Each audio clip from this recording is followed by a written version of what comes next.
జిల్లా నెల్లిమర్ల నియోజకవర్గం బిష్ని గ్రామంలో ఉన్నాము.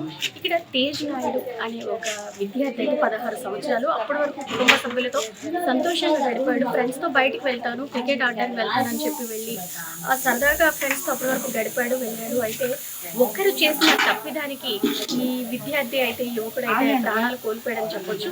అంటే ఈ మధ్యకాలంలో మనం ఎక్కడ చూసుకున్నా సరే ర్యాష్ డ్రైవింగ్ అనేది ఒకటి రాజ్యం వెళ్తుందని చెప్పొచ్చు. ఎందుకంటే ఒకరు చేసిన తప్పేదానికి ఒకరు ప్రాణాలు కోల్పోయి కుటుంబ సభ్యులందరూ కూడా రోధిస్తున్న పరిస్థితి అయితే మనకు కనిపిస్తూ ఉంది. ఎంత అవేర్నెస్ తీసుకొస్తున్నా అంటే యువత ఎందుకు అంత అంటే వాళ్ళ సరదా కోసం ఆలోచిస్తున్నారు తప్ప కుటుంబ సభ్యులు ఏమైనా అయితే వాళ్ళు ఎంత బాధపడతారో అనేది మాత్రం అసలు ఎక్కడ కూడా ఆలోచించట్లేదు. అటువంటి సంఘటన ఇక్కడ జరిగిందని అయితే చెప్పాలి. గ్రామంలో అయితే ఇక్కడ ఉన్నాము.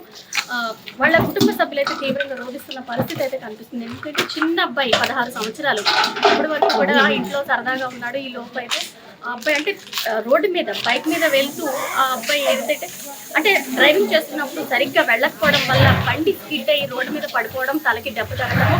అలానే ఒక ఆసుపత్రికి తీసుకెళ్లారు. అక్కడి నుంచి మరొక ఆసుపత్రికి అలానే గవర్నమెంట్ హాస్పిటల్ తీసుకెళ్లారు, జిల్లా కేంద్ర ఆసుపత్రికి తీసుకెళ్లారు. అక్కడి నుంచి ఇంకా తన పరిస్థితి విషమించడంతో శ్రీకాకుళం జిమ్స్ ఆసుపత్రికి తరలించాడు. అక్కడైతే మృతి చెందడం అయితే జరిగింది.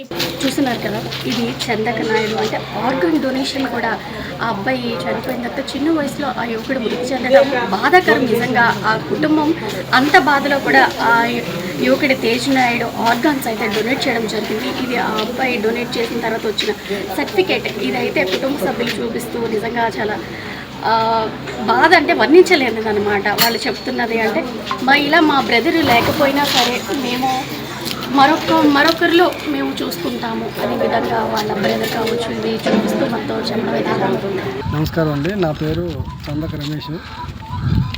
మా సోదరుడు నా తమ్ముడైనటువంటి చందక తేజ నాయుడు మా చిన్నాన్నగారు అబ్బాయి 16వ తేదీన మా గ్రామ సచివాలయ సిబ్బంది అయినటువంటి అబ్దుల్ రహీం అనే ఆయన మా తమ్ముడిని చందక తేజ నాయుడిని బండిపై ఎక్కించుకొని చనమలపేట వైపు వెళ్తుండగా చనమలపేట దాటగానే పాటిబడి కల్లాలు దగ్గరకు వచ్చేసరికి అబ్దుల్ రహీం అనే అతను చాలా అజాగ్రత్తగా నిర్లక్ష్యంగా బండి డ్రైవ్ చేయడం వల్ల బండి స్కిడ్డే నేలపై పడడం వల్ల మా తమ్ముడికి తలకు బలమైన గాయం జరగడం జరిగింది.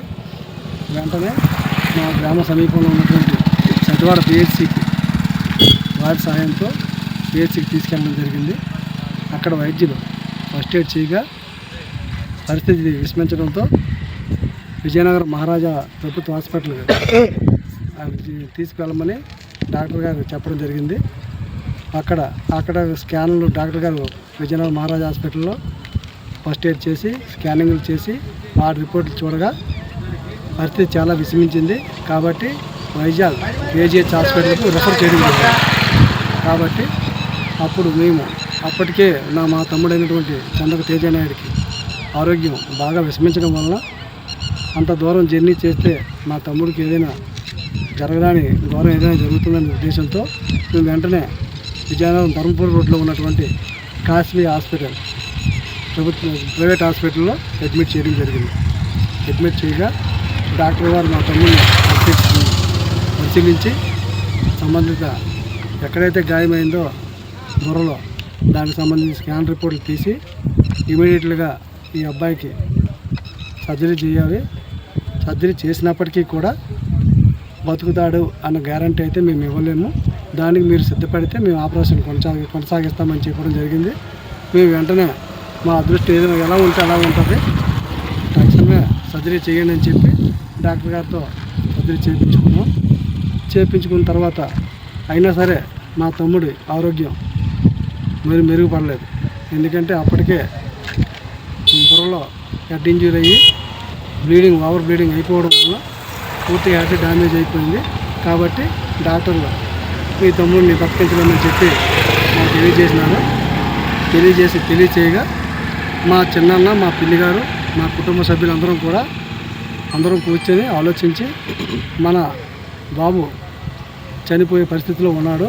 కాబట్టి ఇలా చనిపోయేటప్పుడు మన బాబుని మనకి ఎలాగ తీసుకురాలేము. కాబట్టి మన బాబు తాలూకు అవయవాలు అనేది మనం డొనేట్ చేస్తే మరొక ప్రాణాలైనా ఉంటాయి.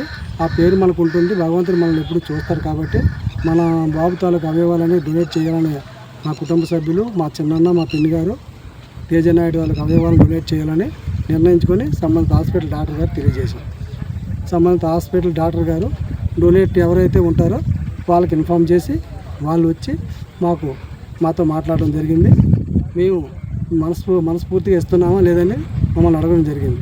మా కుటుంబ సభ్యులు, మా చిన్నాన్నగారు, మా పిన్ని అందరం కలిసి వెళ్ళి మేము మనస్ఫూర్తిగా మా అబ్బాయి లేకపోయినా సరే వారి తాలూకా అవయవాలు అనేది ఎక్కడైనా బ్రతుకుంటాయి, మా వల్ల మరో కుటుంబం నాలా కాకుండా మరో కుటుంబం బ్రతుకుండాలనే ఉద్దేశంతో మేము అందరూ మనస్ఫూర్తిగా ఇవ్వడం జరిగింది.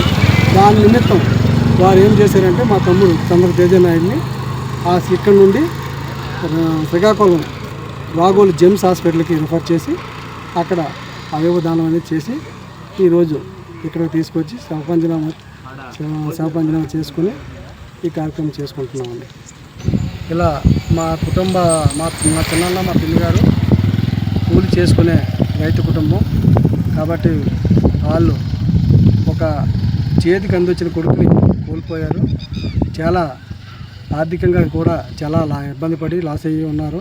కాబట్టి ఎంతో మంచి హృదయంతో వారు అవయవ దానం చేశారు.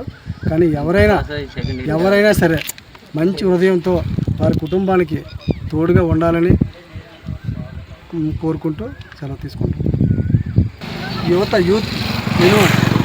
ప్రతి యువత కూడా ఇప్పుడు ఎలా ఉందంటే ప్రతి యూత్ కూడా రోడ్ల మీద ఎవరికి నచ్చినట్లు వాళ్ళు చాలా ర్యాష్గా హెల్మెట్ లేకుండా డ్రైవింగ్ చేస్తూ చాలా ఇబ్బందులు పడి చాలా యాక్సిడెంట్లు అయ్యి కోల్పోయే పరిస్థితి ఈరోజు మనం చూస్తున్నాం, మన కళ్ళెదురుగా చూస్తున్నాం. కానీ వాళ్ళు యువత ఏం చేస్తున్నారంటే వాళ్ళు ఏమనుకుంటున్నారో తెలియదు. కానీ వాళ్ళు పోయిన తర్వాత ఆ కుటుంబం రోడ్డును పడిపోయి ఎంతోమంది తల్లిదండ్రులు ఈరోజు చాలా దిగ్భ్రాంతితో గుండెలు బాదుకుని ఏడిసే రోజుల్లో వచ్చాయి. కాబట్టి ప్రతి యువత కూడా హెల్మెట్ ధరించి సేఫ్ డ్రైవింగ్ చేసి తల్లిదండ్రులకి ఈ శోకసందర్భం లేకుండా చేయాలని ప్రతి ఒక్క యువతని కోరుకుంటున్నాను. చూస్తున్నారు కదా, తేజ్ నాయుడు ఫ్యామిలీ అయితే చాలా రోధిస్తుంది. అంటే పుట్టెడు దుఃఖంలో కూడా వాళ్ళకి నలుగురికి ఆదర్శంగా నిలిచారని చెప్పొచ్చు. ఎందుకంటే మా కుమారుడు ఎలాగైనా తిరిగి రాడు, తన రూపంలో మరికొంతమందిలో బ్రతికే ఉంటాడు అని ఒక కాన్సెప్ట్తో తన ఆర్గాన్స్ని డొనేట్ చేశారు. అయితే తల్లిదండ్రులు కూడా చాలా అంటే రెక్కాడితే కానీ డొక్కాడని పరిస్థితి. కూలి పనులకు వెళ్తూ జీవనం సాగిస్తే ఇద్దరు కొడుకుల్ని కూడా చాలా ఉన్న దాంట్లో చదివించుకుంటూ వాళ్ళు ఎంతో ఎదుగుతారు. అంటే చేతికి అందొచ్చిన కొడుకులు రేపు మాకు చూసుకుంటారు అని ఎంతో ఆస్తి ఎదురు చూస్తున్న ఆ తల్లిదండ్రులకి ఇలా చేదు వార్త. అంటే ఒకరు చేసిన తప్పిదానికి మరొకరి ప్రాణం బలి అయిపోయి ఈరోజు తల్లిదండ్రులు తేరుకోలేని శోకంలో మునిగిపోయారని అయితే మనం చెప్పొచ్చు. ఇటువంటి సిచ్యువేషన్ మరి ఎవరికి రాకూడదు. ఎందుకంటే ఎక్కడన్నా ప్రతి దిక్కున కూడా అవేర్నెస్ తీసుకొస్తున్నారు. ఇటు పోలీసులు కావచ్చు, ప్రతి ఒక్కరు కూడా అవేర్నెస్ తీసుకొస్తున్నారు.